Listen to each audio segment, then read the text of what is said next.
আল্লাহ আমার রব, এই রবি আমার সব। দামে দামে তুন মনে তারি অনুভব। তোমার দুনিয়াতে আমি যেদিকে তাকাই, অথই নিয়ামতে ডুবে আছি সবাই। পাক পাখালির গানে শুনি তসবিহ কালো রব, তসবিহ কালো রব। আল্লাহ আমার রব, এই রবি আমার সব। আসসালামু আলাইকুম, আলহামদুলিল্লাহ, আসসালাতু ওয়াসসালামু আলা রাসূলিল্লাহ। প্রিয় দর্শক, আপনারা যারা দেশে আছেন প্রবাসে, সবাইকে জানাই অনেক অনেক প্রীতি ও শুভেচ্ছা। শুরু হলো এনটিভি আয়োজিত এবং লাভ হলো নিবেদিত অনুষ্ঠান আপনার জিজ্ঞাসা। আপনাদের সাথে আছি আমি জয়নুল আবেদিন আজাদ, আর আপনাদের মনে জাগা প্রশ্নের জিজ্ঞাসার জবাব দিচ্ছেন বিশিষ্ট আলেম ডক্টর মোহাম্মদ সাইফুল্লাহ। আসসালামু আলাইকুম ওয়া রাহমাতুল্লাহি ওয়া বারাকাতুহু। প্রিয় দর্শক, চলুন তাহলে জিজ্ঞাসার জগতে। শুরুতে একটি ইমেল যিনি পাঠিয়েছেন নাম প্রকাশে অনিচ্ছুক, লিখেছেন, মুতা বিয়ে কি, এটা কি এখনো জায়েজ? ধন্যবাদ এই ভাইকে, তিনি প্রশ্ন করেছেন মুতাবিয়ে কি। মুতাবিয়ে হচ্ছে একজন পুরুষ আরেকজন নারীর সাথে চুক্তির মাধ্যমে সুনির্দিষ্ট সময়ের জন্য বিয়েতে আবদ্ধ হওয়া। এটাকে কন্ট্রাক্ট ম্যারেজও বলা হয় থাকে। এটি ইসলামী শরীয়তে হারাম, নবী সাল্লাল্লাহু আলাইহি ওয়াসাল্লাম হারাম করে দিয়েছেন। সুস্পষ্ট হাদিস রয়েছে হারাম হওয়ার ব্যাপারে। সুতরাং মুতাআ যদি কেউ জায়েজ মনে করে থাকেন, তাহলে তিনি অবশ্যই তার আকীদাগত বিভ্রান্তি আছে। 2 নম্বর বিষয় হচ্ছে, যদি কেউ মুতা বিয়ে করে থাকেন তিনি জেনা করেছেন। কারণ হলো ইসলামী শরীয়তে এটি একেবারেই হারাম বিষয়। বিয়ের যে মাকসাদ, আমরা জানি যে বিয়ের যে একটা শরঈ যে উদ্দেশ্য আছে, কারণ মাকাসিদে শরিয়ার উপর নির্ভর করেই তো মূলত শরীয়তের ইবাদতগুলো, শরীয়তের বিধানগুলো এসেছে। আন্দাজের উপর শরীয়ত বিধান দেয়নি। বিয়ের একটা টার্গেট আছে, সেই টার্গেটের মধ্যে একটা বিষয় হচ্ছে যে দাম্পত্য জীবনের প্রশান্তি। শুধু যৌনতা তো এখানে একমাত্র বিষয় নয়, শুধু যৌনতার নয়, তাহলে তো আমরা পশু পর্যায়ে নেমে গেলাম। তার 2 নম্বর বিষয় হচ্ছে দাম্পত্য জীবন পরবর্তী একটি সংসার। এরপরে এখানে সন্তান সন্ততি, খুবই ব্যাপক প্রজন্ম, এরপর প্রজন্ম এর সাথে যুক্ত হবে। সুতরাং এই জায়গায় যদি কেউ শুধু মোতাই করেন, তাহলে কি দশা হবে? তাহলে তো শুধুমাত্র সেক্স নিবারণ করার জন্য, সেক্সুয়াল টেন্ডেন্সি এটাকে পূরণ করার জন্যই শুধুমাত্র বিবাহ হবে। তো এই বিবাহের মাধ্যমে না কোনো পারিবারিক জীবন, না কোনো সাংসারিক জীবন তৈরি হবে, না কোনো প্রজন্ম তৈরি হবে, বরং কিছুই হবে না। ইসলামের যে টার্গেট রয়েছে দাম্পত্য জীবন এবং বিয়ে থেকে, সেই টার্গেটটা পুরোটাই ভেনিশ হয়ে যাবে। তাই এই কারণেই মূলত ইসলাম এই ধরনের বিয়েকে হারাম করেছে। এই ধরনের বিয়ে ইসলামে বৈধ নয়। যারা এই ধরনের বিয়ে করে থাকেন তারা মূলত নৈতিক দিক থেকে অদস্খলিত ও অবক্ষয়ের মধ্যে নিপতিত। 2 নম্বর হচ্ছে তারা প্রবৃত্তির গোলাম অথবা প্রবৃত্তির ভয়ঙ্কর অনুসারী। এই কারণে প্রবৃত্তির গোলামি করার জন্য তারা মনে করেন যে বিয়ে করলাম, কি জন্য? টেন্ডেন্সির জন্য। 2-3 দিন 4 দিন পরে এই বিয়ে শেষ। এটা মূলত ইসলাম নয়। ইসলামের এই সৌন্দর্যকে, যদি বিয়ের সৌন্দর্যটা আমরা বুঝি, তাহলে বুঝতে হবে যে ইসলাম আসলে বিয়ের মধ্যে একটা সৌন্দর্য রেখেছেন, যেটা এই মোতার মধ্যে নেই। মোতা সাময়িক কিছুক্ষণ উপভোগ করা, প্রয়োজন মেটানো। সুতরাং এই কাজ ইসলামী শরীয়তে হারাম, নিষিদ্ধ, সুস্পষ্ট রাসূলুল্লাহ সাল্লাল্লাহু আলাইহি ওয়াসাল্লাম নিষেধ করেছেন। বিয়ের যে পবিত্র বন্ধন, তার সাথে কোনো মতেও যায়নি। জি, এটা আমরা জানলাম। আরও একটি প্রশ্ন, স্ত্রী দেশে স্বামী প্রবাসে, এমন অবস্থায় যদি স্বামী হস্তমৈথুন করেন, তাহলে কি সেটা গুনাহের কাজ করলো? অবশ্যই হারাম কাজ করেছেন, গুনাহের কাজ করেছেন। ওমান ইবতাগা ওয়ারা যালিকা ফাউলাইকা হুমুল আদুন, আল্লাহ তাআলা কোরআনের মধ্যে বলে দিয়েছেন যে এর বাইরে কোনো সেক্সুয়াল মানে কাজে লিপ্ত হয়, সেটা হোমোসেক্স হতে পারে, সেটা বাইসেক্সুয়াল হতে পারে, লেসবিয়ান হতে পারে ইত্যাদি। আমি আর সবগুলো বললামই না, দরকার নেই তো বলা। জি, যে এগুলো হয় মানে বিকৃত পথে গেলে, সবটাই বিকৃত যৌনাচার বা বিকৃত যৌনকর্ম, ক্ষতিকর। এটা যেমন ক্ষতিকর তেমন ভয়ঙ্কর হারাম। আল্লাহ তাআলা তাদেরকে বলেছেন আয়াদুন, তারা সীমালঙ্ঘনকারী। তো সীমালঙ্ঘনকারী, এই কাজে যদি কেউ সীমালঙ্ঘন করে থাকে তাহলে তিনি এই কাজে সীমালঙ্ঘন করার কারণে এই মূল কাজে আর তিনি ফিরে আসতে পারবেন না।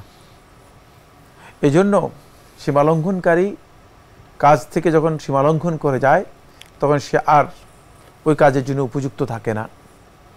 সীমালঙ্ঘনকারীদেরকে এটাই দেখেছি আমরা।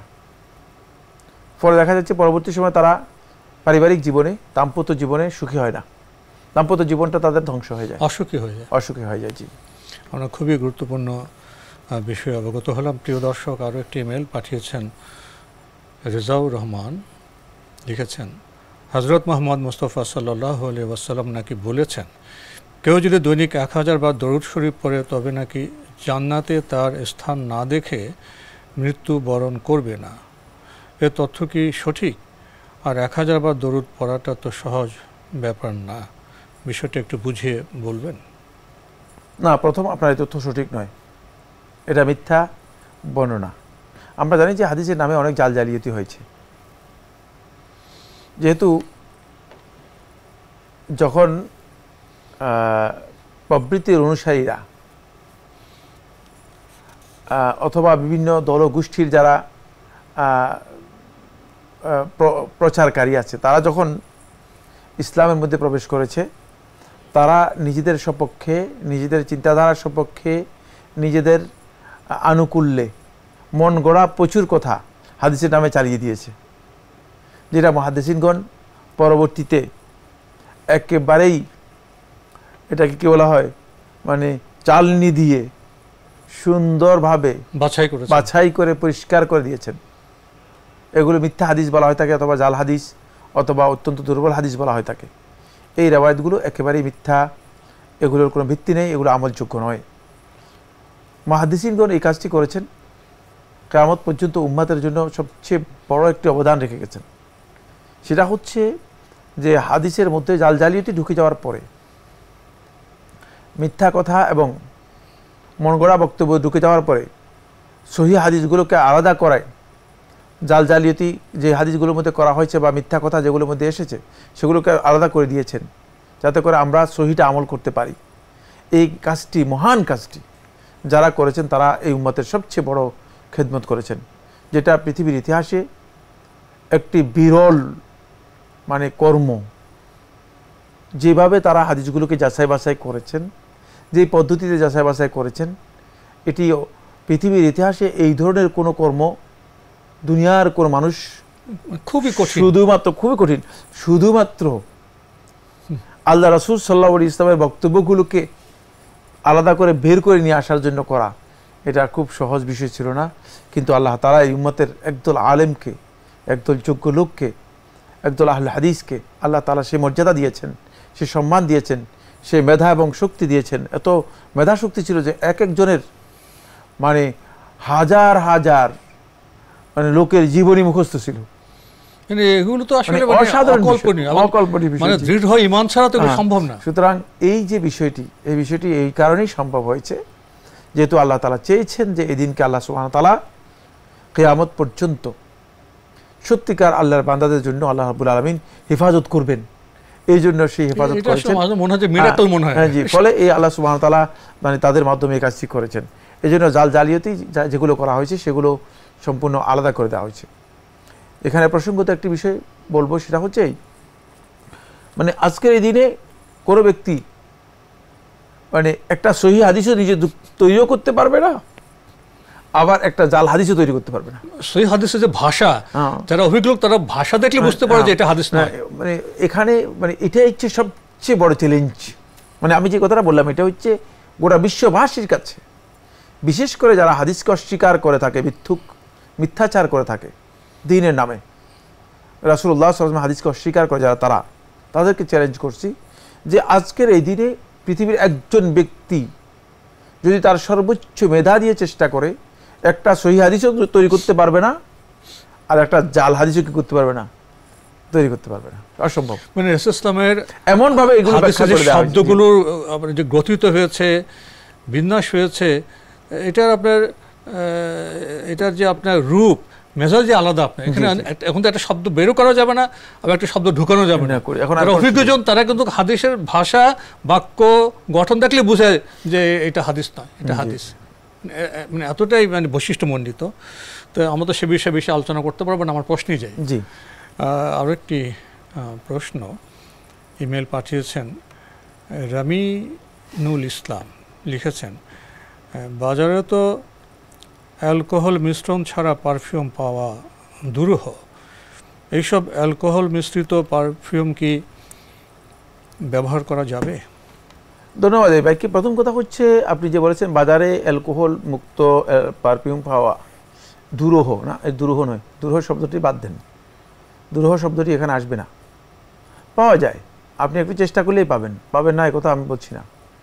প্রচুর পারফিউম আছে, প্রচুর আতর আছে, সুগন্ধি আছে, যেগুলো পারফিউমের মধ্যে অ্যালকোহল ব্যবহার করা হয় না। অ্যালকোহল যেগুলো ব্যবহার করা থাকে সেগুলো প্রসিদ্ধ যে কোম্পানিগুলো আছে, বড় বড় কোম্পানি যেগুলো আছে তারাই ব্যবহার করে থাকে, বিশেষ করে তারা প্রিজার্ভেশনের জন্য ব্যবহার করে থাকে। সুতরাং অ্যালকোহল ছাড়া পারফিউম পাওয়া যায় না, এই বক্তব্যটি মানে যথাযথ বা সঠিক নয়, 1 নম্বর। 2 নম্বর বিষয় হচ্ছে অ্যালকোহল ব্যবহার করা হয় থাকে কেন? অ্যালকোহল ব্যবহার করা হয় থাকে শুধুমাত্র প্রিজারভেটিভ হিসেবে। তো অ্যালকোহল এখানে না, অ্যালকোহল আপনি এখানে খাচ্ছেন না, অ্যালকোহল আপনি এখানে শরীরে ব্যবহার করতেছেন। আপনি যেটা শরীরে দিচ্ছেন সেটা হচ্ছে পারফিউম দিচ্ছেন। আর এই পারফিউমটা এমন যে, সুগন্ধিটা এমন যে, পারফিউমটা আপনি শরীর অথবা কাপড়ে খুব ভালো করে খেয়াল করুন, দেওয়ার পরে শুকিয়ে যায়, মানে এটা তাৎক্ষণিকভাবেই এটা শেষ হয়ে যায়, শুকিয়ে যায়, আর শেষ হয়ে যায়, এটার কোনো অস্তিত্ব থাকে না, জাস্ট একটু সুগন্ধ থাকে। সুতরাং এটি ব্যবহার করা জায়েজ, এটা ব্যবহার করা হারাম বা নিষিদ্ধ, এই বক্তব্য সঠিক নয়। ভাই রামিনুল ইসলাম আপনি আরও লিখেছেন আমরা জানি মহিলারা শরিয়তের বিধান অনুসারে বাবার সম্পত্তির অধিকার রাখে, কিন্তু আমাদের সমাজের একটা বাস্তবতা হচ্ছে অনেকে এই বিষয়টিকে আন্তরিকভাবে মেনে নেয় না। অর্থাৎ কোনো মহিলা যদি তার প্রাপ্য বাবার সম্পত্তি দাবি করে তখন তাকে বিভিন্নভাবে হেয় করা হয়, তাকে নিচু মানসিকতার বলে ধরে নেওয়া হয় ইত্যাদি। এটা তো আল্লাহর আইন। এই বিধানের প্রতি আমাদের এই ধরনের নেগেটিভ মানসিকতা কি আমাদের ইমানের ক্ষতি করতে পারে? আসলে নির্ভর করছে সেটা আসলে সে কি ইমানের কারণে মানে নেগেটিভ করছেন নাকি আসলে সে আসলে জানেনই না। আমাদের সমাজের মধ্যে মানুষ অনেক আছে যে বিধান সম্পর্কেও জ্ঞান নেই। এখন যদি না জেনে বিধান সম্পর্কে তিনি হয়তো মনে করছেন যে বাবার সম্পত্তি আমিই পাবো, বোন কেন পাবে।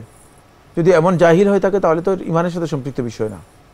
কিন্তু যদি কেউ আল্লাহর বিধান হিসেবে এটাকে অবজ্ঞা করে থাকেন, জেনে বুঝে জেনে বুঝে আল্লাহর বিধান হিসেবে অবজ্ঞা করে থাকেন, না, এটা আরেক মাসআলা।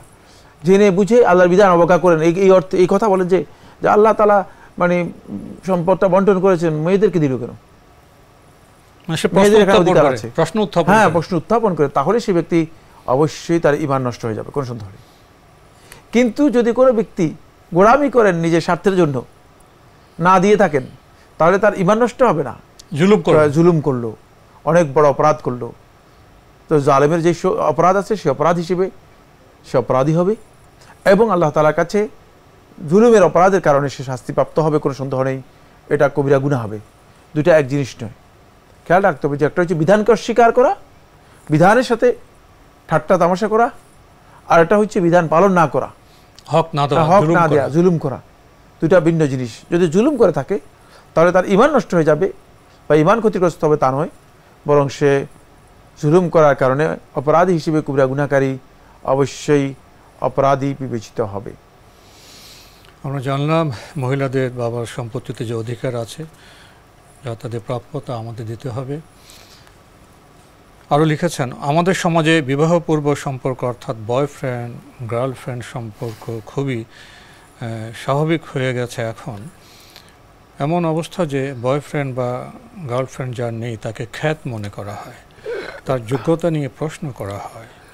আসলে এই ধরনের সম্পর্কের ক্ষেত্রে শরীয়তের অবস্থান কি? এই ধরনের মানে সম্পর্ক ইসলামী শরীয়তে ভয়ঙ্কর হারাম। কারণ ইসলাম বিবাহপূর্ব অবৈধ যত সম্পর্ক আছে সবটাকে হারাম ঘোষণা করেছে। আর এটাই আজকের আমাদের নৈতিক অবক্ষয়ের মূল কারণ। আজকে যে যুবক যুবতীদের যে দুর্দশা দুর্দিন, এর মূল কারণ হচ্ছে এটি। পরে দেখা যায় শিক্ষার্থীরা আত্মহত্যা করছে। হ্যাঁ, আপনি এটাকে বলেছেন যে ক্ষেত মনে করা হয়। ক্ষেত মনে করা হয় ওই সমস্ত সমাজে যারা নোংরামিকে, অশ্লীলতাকে, অবৈধ যৌনতাকে এবং বেহায়া বেপর্দা হওয়াটাকে যারা মনে করে থাকে যে এটা প্রগতিশীলদের কাজ, যাদের চিন্তা চেতনা বিকৃত হয়েছে, বিকৃত চিন্তা, এটা প্রগতিশীলদের কাজ। এগুলো আসলে প্রগতির কিছুই না, বিকৃত। এগুলো বিকৃত চিন্তাধারা, এগুলো রুচির বাইরের কাজ। সৌন্দর্য হচ্ছে মানুষ স্বাধীনভাবে শালীন জীবনযাপন করবে, স্বেচ্ছাচারী হবে না। এটা মূলত স্বেচ্ছাচারীদের কাজ। সুতরাং আপনি যেটা বলছেন এটা একেবারেই ভুল কথা। ওই কিছু সংখ্যক বিকৃত চিন্তার, বিকৃত রুচির লোকদের কাছে যদি সেটা ক্ষেত ক্ষেত মনে হয়, মনেই হতে পারে, কিন্তু আসলেই বাস্তব অবস্থা ক্ষেত নয়। কারণ এই ধরনের অবৈধ সম্পর্ক এক পর্যায়ে হতে পারে যে তাকে তার গোটা জীবনের ধ্বংসের কারণ হয়ে যেতে পারে। হতে পারে যে তার মানে যৌবনের বিশাল ক্ষতি হয়ে যেতে পারে। তার না, তার পরিবারও ক্ষতিগ্রস্ত হতো। তারপরে পরিবার তো ক্ষতিগ্রস্ত তার মাধ্যমেই হবে। হতে পারে যে সে আসলেই এই কারণেই হয়তো জীবনে তার যে একটা স্বপ্নিল ধারণা ছিল, ভালো ধারণা ছিল, সুন্দর স্বপ্ন ছিল, সেটা আর জীবনে কোনোদিন লাভ করতে পারবে না। সুতরাং এগুলো যারা চিন্তা করছেন তারা জঘন্যতম অপরাধ করছেন। আল্লাহ নবী সাল্লাল্লাহু আলাইহি ওয়াসাল্লাম এই সবগুলোকেই জেনার মানে ব্যভিচারের মানে পর্যায়ে অপরাধ হিসেবে আখ্যায়িত করেছেন। মানে শুধুমাত্র এই ধরনের সম্পর্ক থাকা, যদি ব্যভিচার নাও করে থাকে, তাহলে ওটা ব্যভিচারের মানে সমপর্যায়ের অপরাধ। সুতরাং এটা হারাম এবং ব্যভিচারের পর্যায়ের অপরাধ। ব্যভিচার করলে ঠিক যেই অপরাধ, ঠিক একই অপরাধ। এই জন্য এই ধরনের সম্পর্ক কোনোভাবেই ইসলামে বৈধ নয়। পত্রপত্রিকা যে প্রতিবেদন আসে, বয়ফ্রেন্ড গার্লফ্রেন্ড মুক্ত মাখামাখি, পরে সেই প্রতিবেদনের নির্যাসটা এরকম যে প্রতারণার শিকার হয়, আত্মহত্যা চলে যায়। এবং তার যে সুন্দর যে সোনালী সময়টা ছিল নিজকে গড়ার, লেখাপড়া করে এগিয়ে যাওয়ার, সে সময়টাও বিনষ্ট হয়ে যায়। এবং এই পরিণামটা একটা পরিবারে শুধু দুঃখ নয়, পরিবারে একটা বিপর্যয় সৃষ্টি হয়ে যায়। কেননা একটা ছেলে বা মেয়ে যারা তরুণ, যুবক যুবতী, তাদেরকে কেন্দ্র করে তো পরিবার একটা আনন্দ আসে। এটা আসলে সব দিক থেকে ক্ষতিকর, ইহকালও ক্ষতিকর, পরকালও ক্ষতিকর। আর ঠিকই বলেছেন। বাস্তব অবস্থা হচ্ছে এই, যারা এগুলো করবে, ইসলামী শরিয়ার মূলনীতি আমরা বলে দিচ্ছি, মান তাআজ্জালা বিশাইইন ক্বাবলা আওয়ানিহি উকিবা বিহিরমানে। যে সময় আসার আগে মানে ওই কাজটা নিয়ে তাড়াহুড়া করে এরকম কাজের মধ্যে লিপ্ত হয়ে যাবে, উকিবা বিহিরমানিহি, ওই প্রকৃত কাজের প্রকৃত স্বাদ থেকে আল্লাহ তাআলা তাকে বঞ্চিত করে দিবেন। এটাই হচ্ছে শাস্তি। আমাদের যথাসময়ে যথা কাজ করতে হবে, আগে নয়। আমরা আসলে অনেক বড় কথা সংক্ষেপে জানলাম, এবং এটা আসলে আমরা যদি আমরা হেসে কথা বলতেছি, আসলে অনেক সময় দুঃখবোধ থেকেও হাসির সৃষ্টি হয়। খুবই কঠিন এবং করুণ পরিণতি হয় যে আমাদের সম্ভাবনা যে কিশোর কিশোরী, যুবক যুবতীরা জীবনকে বুঝুন। মহান আল্লাহ তো আমাদের সবচেয়ে ভালোবাসেন, আর ভালোবাসার সে পথে তো আমাদের দেখিয়ে গেছেন উদাহরণ নবী সাল্লাল্লাহু আলাইহি ওয়াসাল্লাম। আসুন আমরা তাদের কথা জানি, মানি, জীবনকে আমরা সুন্দর করে গড়ে তুলি। একটি চিঠি পাঠিয়েছেন ফাহিম, গাজীপুর, ঢাকা থেকে লিখেছেন, ইসলামে ঋণ নেওয়াকে কি অনুৎসাহিত করা হয়?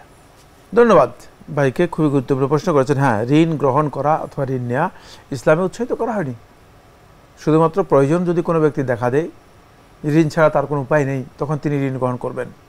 কারণ ঋণটা অনেক ক্ষেত্রেই ব্যক্তিকে ক্ষতিগ্রস্ত করে, কোনো সন্দেহ নেই। একটা ঋণই একটা দুশ্চিন্তার কারণ। আর যারা বারবার ঋণ নেবেন অথবা বহু লোক থেকে ঋণ নেবেন, তারা প্রচুর লোকের কথার সম্মুখীন হবেন। হয়তো ভালো কথা অথবা খারাপ কথা, কারণ ঋণদাতা আপনাকে তোয়াক্কা নাও করতে পারে।